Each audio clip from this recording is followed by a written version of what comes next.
Gandang araw mga idol. So for today's video, gaya nga po ng nasa title, ay ibabahagi ko sa inyo kung ano-ano ang materyales na nagamit sa setup na nasa likod ko at kung ano ang kayang pagganahin at kung magkano na po ang nagastos. Para magkaroon po kayo ng idea, kung gusto nyo man pong mag-setup sa inyo, meron pa kayong guide kung magkano ang nagastos at kung ano ang kayang pagganahin. Okay, so dito sa ating setup mga idol ay meron tayong dalawang klaseng setup. So dito sa kaliwa ay ang ating 12 volts. Dito sa kanan ay 24 volts. So unahin natin dito sa 24 volts kung ano ang mga kanyang materyales at kung ano ang mga kaya niyang pagganahin. Dito sa ating 24 volts mga idol, ito ang kanyang SCC. MPPT po siya at SRNE brand 60 amperes. At ito ang kanyang specs mga idol. Ayan. 60 amperes. So, nasa under 24 volts tayo. At ang kanyang maximum solar power ay 1,600 watts. Solar VMP mga idol ay 36 volts to 120 volts. At maximum solar VOC ay 150 volts. At ang kanyang max charging current ay 60 amperes. Ang max load power naman niya sa load ng solar charge ay hanggang 480 watts lang. Okay, so dito naman tayo sa safety features ng ating setup. So dito gumamit tayo ng DC na 60 amperes sa panel. 60 amperes din na DC dito sa battery. At meron tayo ditong watt meter. So dito sa watt meter naka-display kung ilang volts ang produce ng ating inverter. So meron tayong 220 at meron tayong amperes at yung gumagana na load kung ilang watts. At dito sa pinakahuli ay total watts na na-consume simula nung na-install ang watt meter na to. So dito sa kabila ay 20 amperes lang na 220 AC breaker ito mga idol. At dito naman meron pa tayo ditong breaker ng inverter. So ito ay battery to inverter. So 50 amperes ito. DC siya mga idol.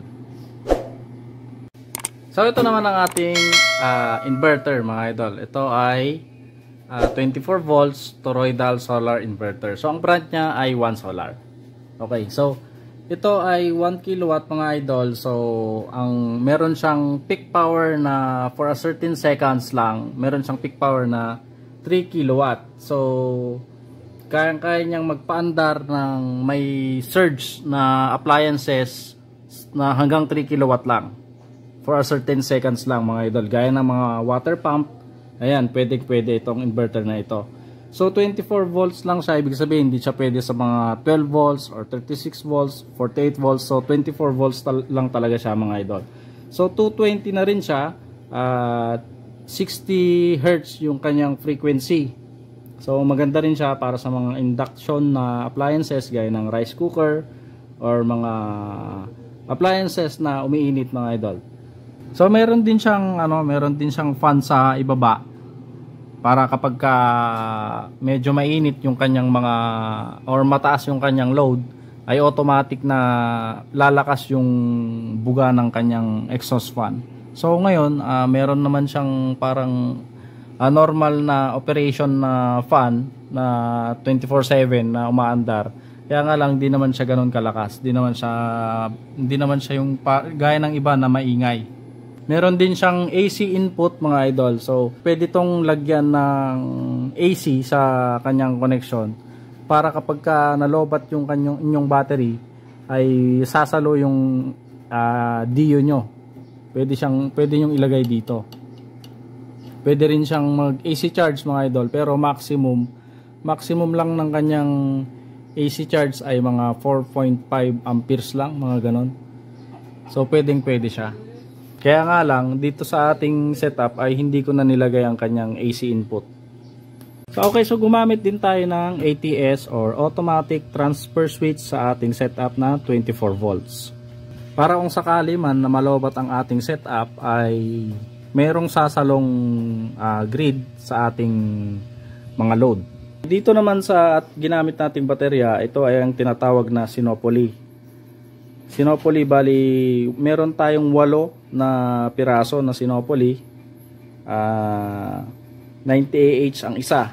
So bali naka-series siya ng 8 para makabuo tayo ng 24 volts. So naka-series siya ng 8. Bali ang capacity niya ay 90 Ah. Bali, ito naman ang ating BMS. So hindi pwedeng wala tayong BMS mga idol. So dagdag protection din ito sa ating setup.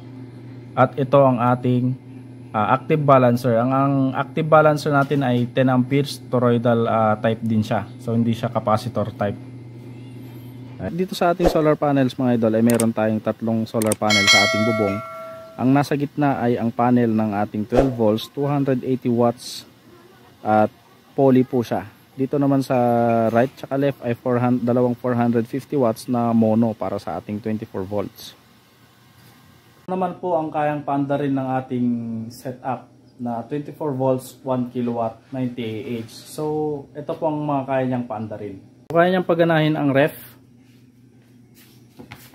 Ayan, gumagana po ang ating ref. Nakasaksak po siya sa ating outlet. So ito po yung isa sa kinuha natin sa ating ATS. Grinder na mayroong 650 watts. So dahil wala pa naman tayong pinuputol na bakal ay hanggang 400 watts lang ang kanyang consumption. Barena na 680 watts.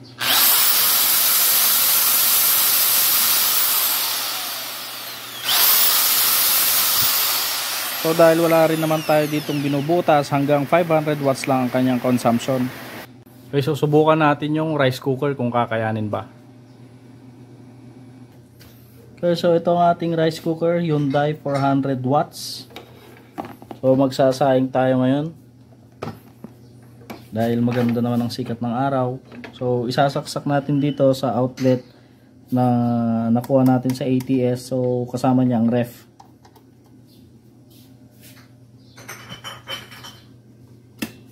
Okay, nasaing na tayo. So tignan natin sa ating wattmeter kung ilan ang kanyang consumption. Ayan mga idol.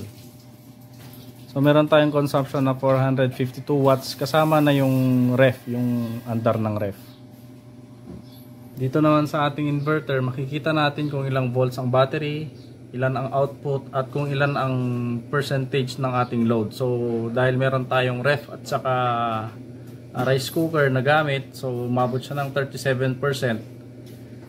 So paalala ko lang mga idol na ang ating inverter ay 1 kilowatt lang po. So ibig sabihin hindi natin pwedeng pagsabay-sabayin ang ating mga load na matataas gaya ng barena at saka grinder dahil alam naman natin na ito ay tig 600 watts. So pag pinagsabay natin ito ay sobra-sobra na po sa 1 kilowatt ang ating load. So mahalaga po na kailangan makompute nyo ang inyong mga load bago nyo ito paganahin para hindi mag-overload at masira ang ating inverter. So sayang naman po mga idol, no? Dito naman sa ating SCC 100% na tayo mga idol. So 10:49 ng umaga 100% na tayo. So dito sa ating SCC meron tayong 65.4 volts. Ito ang voltahe ng ating solar na dalawa. So naka-series kasi 'yon mga idol. So ito ang kanyang voltage. At ito naman sa taas sa 26.8, yan naman ang voltage ng ating battery. So sa baba, ang wattage, total wattage ng ating dalawang panel. At ang binibigay niyang amperyahe. So ngayon, ma-harvest tayo ng 627 watts, 22.1 amperes. So full charge ng ating mga baterya dahil maganda ang sikat ng araw. Nakakapagluto tayo ng sa ating rice cooker. So sa umaga naman po mga idol, ito na po ang ating dadatnan na voltage sa umaga sa damag na load niya na ref lang. So 25.8 volts to 25.9. So halos marami pa siyang laman mga idol. So ilan lamang ito mga idol sa kayang pagganahin ng ating setup na 1 kilowatt 24 volts. Pero ang mga appliances na yun mga idol ay during daytime lang kapag malakas ang harvest natin at malakas ang sikat na araw. Pero sa gabi ang load na lang natin dito ay ref na lang at saka mga electric fan dahil wala na tayong harvest mga idol. So battery na ang gagana sa gabi. So ang daily load nito mga idol ay ref, washing machine, rice cooker at saka electric fan. Pero ang routine ng paggamit namin ay yung ref 24/7 talaga siya mga idol. Pero ang washing machine ay 9 to 11 AM lang. Pagkatapos na magluto, washing, pwede na tayong maggamit ng rice cooker sa 11 to 12 AM. Pero kung maganda pang sikat ng araw, ng alas 3 PM, pwede pa tayong mag rice cooker. Pero kapag makulimlim na, ay hindi na tayo makakapagluto mga idol. Okay, so magkano ba ang nagastos sa ganitong klaseng setup na 24 volts, 1 kilowatt, 90 Ah? So, andito ang ating listahan mga idol at kung magkano ba ang nagastos natin. So, ito na nga mga idol ang listahan ng mga nagamit sa setup na ito at kung magkano ba siya at kung magkano ang total niya. So, nagtotal tayo ng 51,614. So, mag-iiba ito mga idol. Depende kung saang supplier kayo bibili. Ilalagay ko na rin ang mga links ng mga ibang materyales sa description mga idol. So, tignan nyo na lang po. So, maraming salamat sa panonood mga idol. Hanggang sa muli, abangan nyo ang ating next video, ang ating 12 volt setup. So, maraming salamat. God bless mga idol.